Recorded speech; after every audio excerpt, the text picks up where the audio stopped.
Hello, ladies and gentlemen. It is your host with the most, Avery LR frickin' 32, ladies and gentlemen. I want y'all to just absolutely destroy and obliterate that ever-living day 2 boo-boo stain. Ugh, that sounds nasty. Off that like and subscribe button as we climb even higher the 1500 ladder. Ladies and gentlemen, I finally have in my resume making day 2 of a YCS. This YCS was absolutely insane. If you kept up with my community posts, you'll know what happened in each of my rounds. I do want to quickly go through each deck that I played against in each round, or lack thereof, because a couple of my opponents decided to not show up. So I want to get into that. Before we get into the deck profile, obviously I played Fiendsmith Ryzeal with 20 hand traps. I'm sure some people are going to just sort of roll their eyes and be like, Avery, it's the same type of, I'm past the 1 minute mark, it's the same type of dog shit, but different day.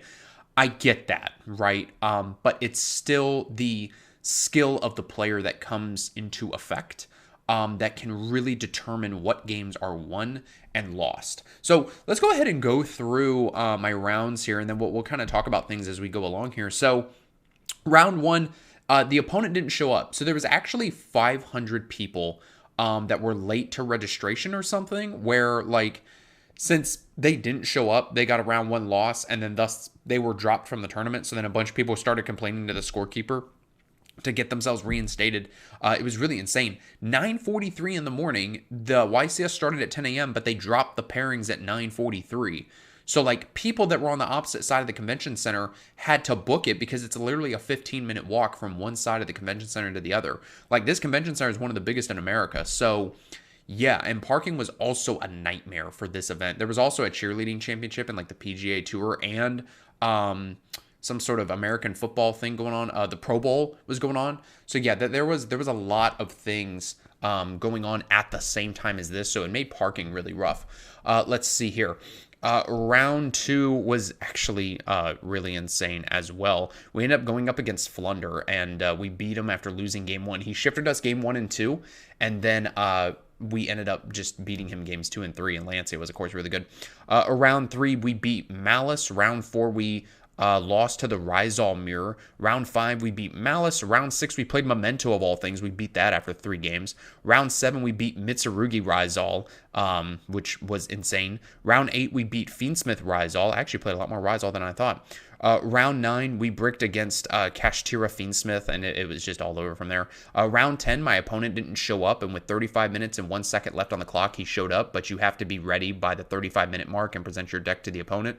So obviously, he wasn't going to be ready in less than a second, so we got that win. And then round 11, we lost to the Ryzeal Mirror match. I really didn't ever misplay. I maybe misplayed a little bit against my first loss because I impermed one of, I think, like the Ice Ryzeal or something, but it wasn't the wrong play technically in that case. He just happened to have an extender. So it is what it is. We'll go through some things as we go along, like I said in the deck profile. But I really appreciate all the support that y'all have been giving me, not just on the channel, but anytime I go to these big events. It was cool meeting some of the other pro players like Lucas Sacco and even some local Florida players. It was a really, really great time catching up with everybody and you know, seeing the familiar faces here in Jacksonville, and of course catching up with our homie Valley D, who unfortunately did not make day 2. And my dad also started off well. He started off 3-0 with his stun deck. Yeah, whenever you win the die roll, it's pretty good. So let's go ahead and go on through this. I'm showing this on DB because I only have it built on DB, not Yugioh Pro, and I also sold my entire deck. I made almost $1,000, so that was nice. Starting off here with the main Ryzeal cards, we're playing 3 copies of Ice, 3 copies of X, and 3 copies of Sword with the 1 node, with the 1 cross and the 3 bonfire. This really isn't surprising, right? Like, there were some builds that were cutting down to 2 sword, 2 X. I did side out 2 X and 2, I sided out 1 X and 1 sword to play 2 of each. Going second in favor of more hand traps, it was fine. It wasn't a big deal. The Solemns were the fucking god cards of this weekend. That's what was insane. Yeah, this is pretty standard. Not much else to talk about there. For the Fiendsmith engine, we've got 3 Engraver, 1 Lurie, 1 Lacrima with double cross and the Paradise. Paradise ended up in my hand, I think, like 2 or 3 times throughout the whole weekend. It was kind of dog water. Here's the funny thing about Lacrima. So if you have Fualos in hand, right?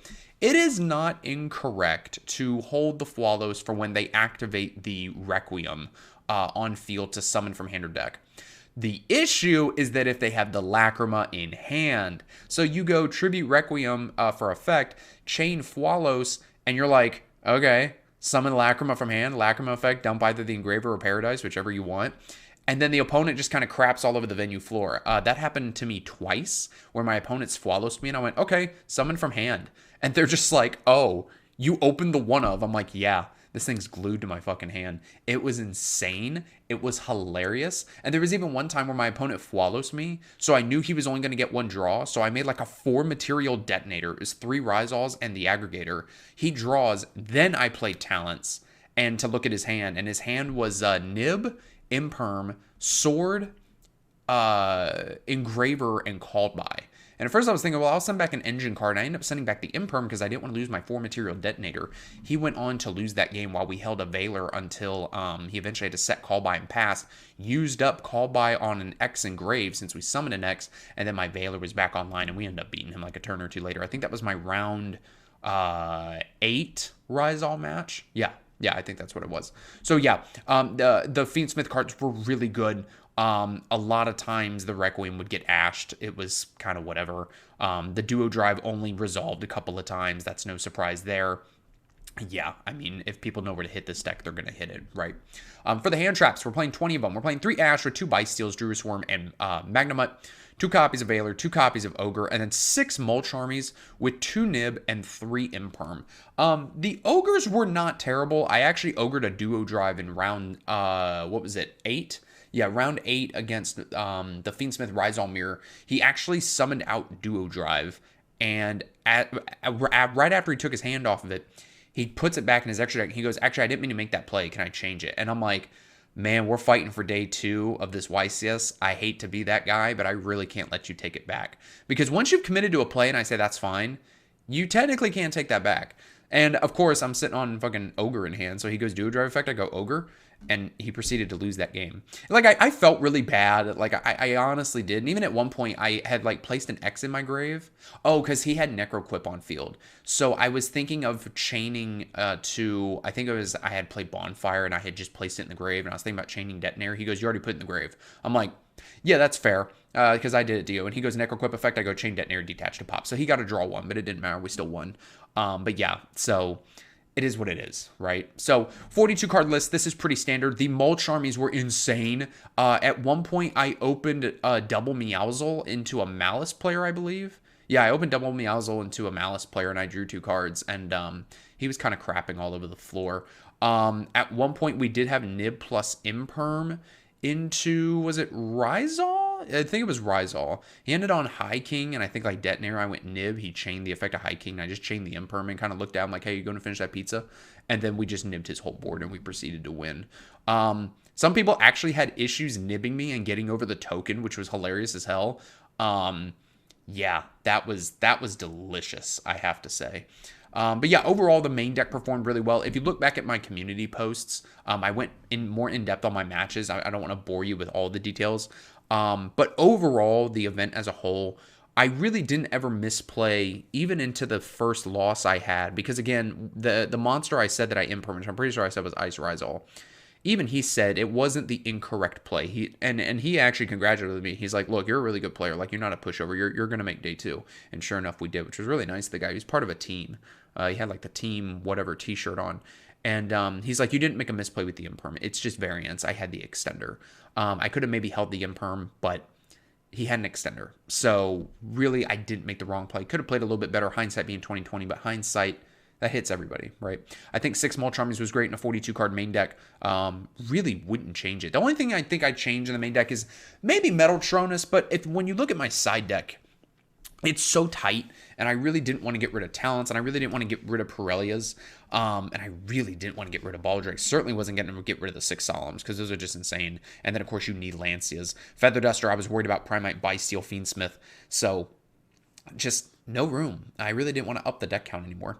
So for the side deck, we're playing 3 Landsteel, 1 Baldric, 2 Perelia, 1 Feather Duster, 2 Talents with the 6 Solemns. Solemns were fucking god cards. It was insane.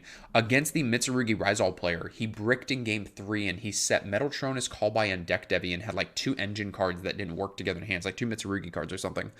I'm like, I need back row hate. And the one card I top deck for back row hate, and it's Feather Duster. And I just go, Feather Duster?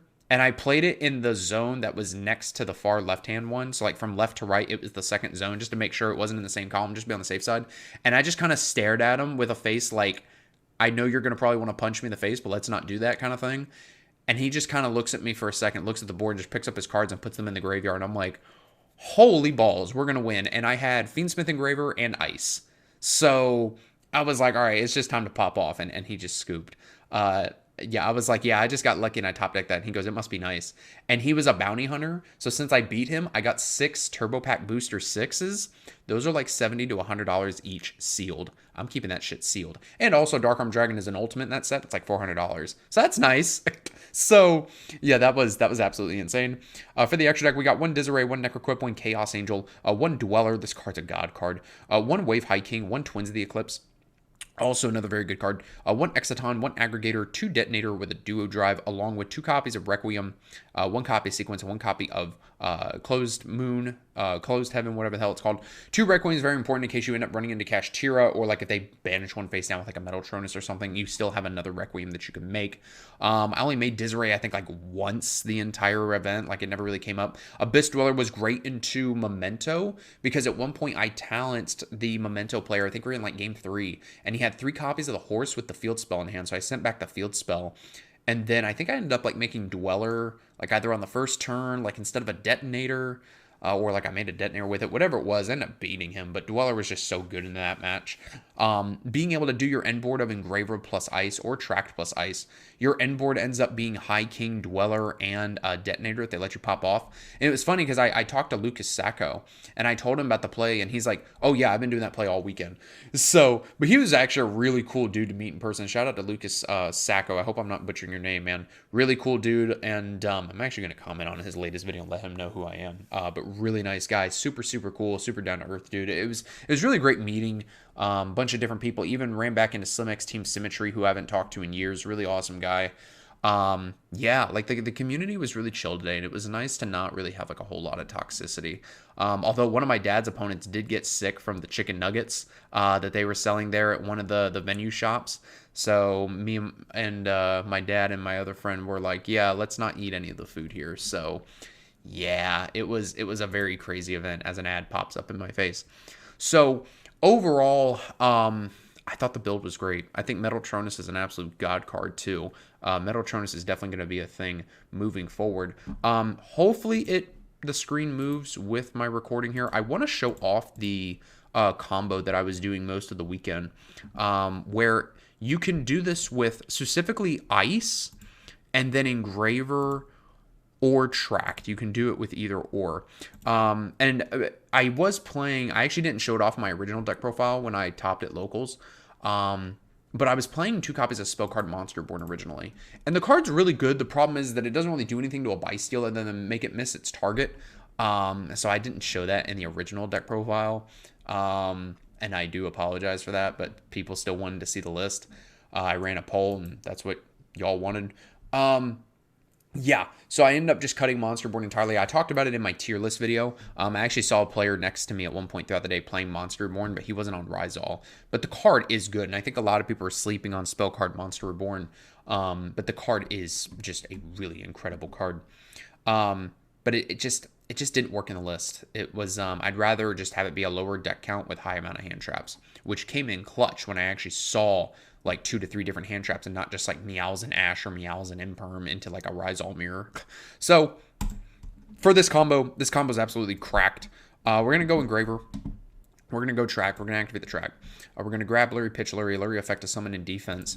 Lurie's effect. What the fuck am I saying? Lurie is going to link into the Requiem. We're going to go Requiem effect. And then we're going to summon on out our Lagrima, assuming that we didn't open it. And if the Champ Wallows here and you got it in your hand, you're kind of just laughing your ass off in the opponent's face and ask them if they have a pizza that they want you to finish.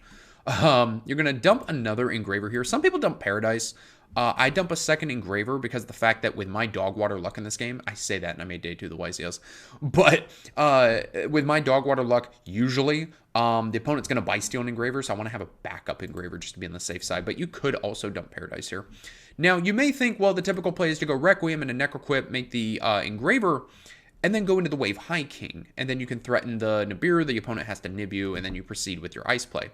The problem with that is that if the opponent nibs, right, you don't have a level 4 body. You got something else that's not level 4, so therefore you can't search off of X. So they lock you out of a Ryzeal combo piece. So why not just continue to threaten nib while the nib doesn't hurt you because you just played through it? So now we're going to go here. We're going to normal summon ice. We're going to activate the effect. This is summon number 4. And then once we summon out the X, that's going to be summon number 5. So they can nib us here. We don't care because we can still play through it. So we're going to go X, if this will load. We're going to go X effect to search sword. So we have follow-up. We got our X effect. If they nib us here, you get the token, right? And you still have Requiem online to attach if for whatever reason that comes up. What's more important, though, is that you get the Lacrima in the grave regardless. The engraver can send back the Luri. You can summon out engraver, link off with the nib token into sequence. You have enough fiends in your grave, which is also why I like dumping a second engraver. Make sure you have enough fiends in grave. You have enough fiends in grave, light fiends in grave, in order to make a disarray. So then you have a disarray to protect you from negations into your duo drive if they do like imperm or something. That's insane. So now, again, still assuming that we're playing through or around a nib, because why would they nib you here? That'd be kind of a misplay. You make duo drive here, right? And then, of course, duo drive can't attach anything. You don't have anything grave. You activate the effect here. If they negate it, if they go like Imperm or Valor, you don't care, right? Because then you can just go Requiem effect attached to the Lacrima, send both off for Necroquip, Engraver, send back Luri to summon. Then they have to nib you or else you threaten a Wave High King, and they've already probably burned through a negation now, unless it was nib, in which case you're still making disarray. You just do the combo that I just mentioned, right? But let's just assume that we do all this and we continue to pop off. So we're going to go do the typical cross, and then we're going to go for our lovely node, which is also stuck to my fucking hand. We're going to activate cross. I want to activate the cross because I want to see if like I can get them to like chain nib or something. Just try and bait other stuff out. So we're going to activate cross. And then we're still going to go for the Wave High King line. So we're going to go effect of Requiem to target the Lacrima. And then we're going to link off into the Necroquip. You could make the argument that you should make the Necroquip before using Duo Drive effect because that they Valor you, you draw. But I'd rather at least try and get the effect off before nib. So that's my reasoning for that. But there's the argument for either or, I would say. You're going to activate Engraver's effect. You're going to send back the Luri to the deck. And now they have to nib you here. If they don't, then they either have nib plus imperm, which is pointless because you have cross. So you're still going to negate the nib regardless. Or they're just holding it for whatever, right? So now, I'm going to make Wave High King. So now we're insulated from Nibiru. That is absolutely adorable. You can either go node, send off Duo Drive, and then make a body and go like Detonator, so you're insulated with cross. But let's just play this how I played it most of the weekend. We're going to go sword. Sword effect into X. X's effect, it gets added to hand. You're going to go X to dump the Twins of the Eclipse. And then, of course, you're going to make a big ass Detonator. And then we're going to go Detonator effect, attach the Twins, and now you're insulated with the cross. So even if they have nib plus imperm, if for whatever reason they held on to it this whole time, it just doesn't matter. Then you can go node. You could dump a card out of your hand if you want to keep Duo Drive on the field for whatever reason. Because this can also detach. Keep in mind, you can detach 2 materials from a monster you control. So like you could detach one from itself and one from the Wave High King. If you like, you make the Wave High King beforehand. That actually came up once for me during the weekend. So we're going to go node, target the X, get summoned out, right? And now we're going to make our lovely Abyss Dweller. And since you have 2 Ryzeals in grave, you can, well, I'm sorry, you only got the 1. But if you end up extending more, like if you have more extenders, like you can get another Ryzeal in grave, then you can go cross, send back 2 to draw 1. But this is your end board. And then you could always swap out the Wave High King for a Disarray if they nib you. This was insane because you're staring down multiple pops on a Detonator with an Eclipse, and you've got the Duo Drive and Grave, plus you might have hand traps in hand. Or if you open up Solemns, then you've got Solemns. This board's absolutely insane. Plays around Nibiru for the most part. If they got nib plus imperm, if they waited until the end of the turn, which would just be idiotic. You've got the cross. Even if they nib you, you don't ever really care because you would just have plenty of follow-up. So guys, that was my YCS experience. I may do another recap video just kind of talking about the event as a whole, but I thought it was great. I had a lot of fun. Thanks to all the judges. Shout out to all of them. Shout out to all the people I met. Yeah, it was a lot of fun, and I can finally add a day 2 to a YCS to my Yu-Gi-Oh resume. Guys, thanks for watching. Really appreciate all love and support. Be sure to leave a comment, rate, subscribe, and I will see you in the next video.